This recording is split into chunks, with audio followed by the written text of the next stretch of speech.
drop mountains. Let's say the right hand be slaying dragons.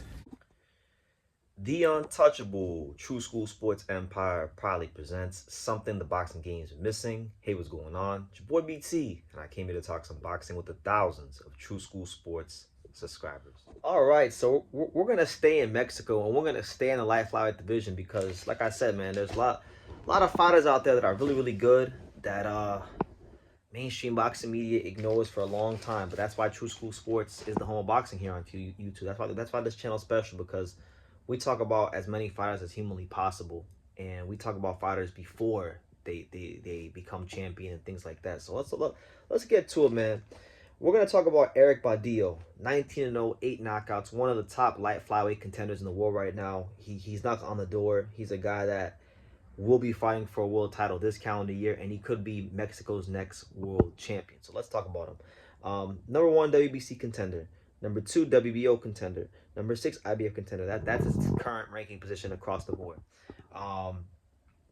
When you go and you look at his resume, obviously I would say the number 1 win on his resume, that's the standout win on his resume, if you will, would be his win against former world champion Elwin Soto. And Elwin Soto, 5 years ago was a very good fighter. Elwin Soto was recognized in this weight class as, he was a top fighter in this weight class because he was champion. And he was a guy that a lot of people were very high on 5 years ago. And so to have that kind of win this early in your career on the way to the world title, it's a very good sign for you, right? Erik Badillo's from Mexico City. And one thing about fighters from Mexico City, or just Mexico City in general, is Mexico City has very high elevation. So a lot of fighters that come from there, they're normally pretty well conditioned. And he's no different. You watch him fight. He's a southpaw volume puncher. I would say similar to his countryman Sergio Mendoza Cordova. He does a very good job of maintaining a high output. I would say probably the biggest difference between him and Cordova is I think Cordova is a bit rangier and boxes better from the outside in terms of punching through the target and being able to hurt his opponents from the outside.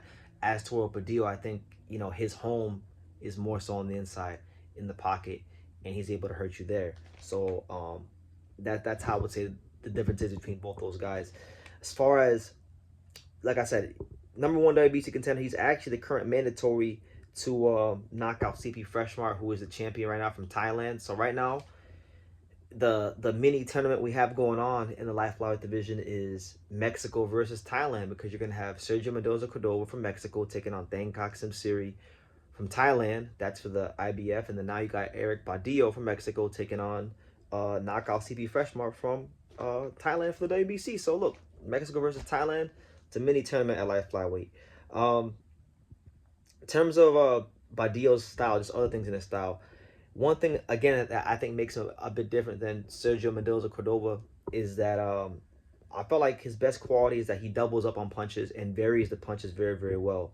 If you go and you watch his fights, like one thing I noticed is he like one of the little combinations he likes to throw is the right hook to the body and then the right hook to the head. He'll double up on punches with the same hand, and it'll vary where he places them. He does that very well, and that's one of the things that makes him very effective. He's an educated counterpuncher, right? But when you talk about him as a counterpuncher, because there's some guys that can only counter punch when they're on their way into the pocket or on the way into an exchange, but they can't necessarily counterpunch on the way out of an exchange. Badillo can counterpunch on the way into an exchange and on the way out, and that makes him dangerous for any fighter, you understand? And he's one of these guys too that's also promoted by Samson Boxing, Samson Lukowitz. And Samson has this uncanny ability to find these gems, these diamonds in the rough from these crevices of the world. And all these guys can fight.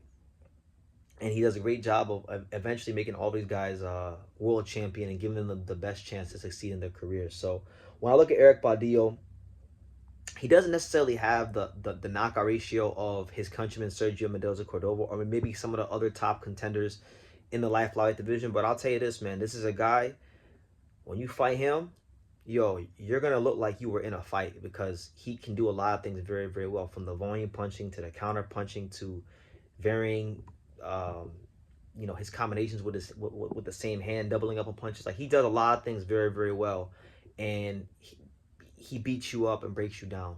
That's who he is. That's what he does, and that's what's gonna give him a great chance at being one of Mexico's next world champions. So those are my thoughts on Erik Badillo. Make sure you look out for him. He is coming, and leave your comments down below. Make sure you guys take the time to subscribe. And like I say in every single one of these videos, you could love me or you could hate me, but I'm just a kid from Dang. So until next time, take care, guys. Thank you for watching True School Sports. Thank you for watching another video on the untouchable True School Sports empire, the home of boxing. We're on the road to 100,000 subscribers, guys. So help us keep being great. Help us keep pushing out that real boxing content for the fine folks all around the world. And make sure you jab, you hook, you Mike Tyson, you Mayweather that subscribe button. Pops, show them how do they gotta hit the subscribe button. Pop!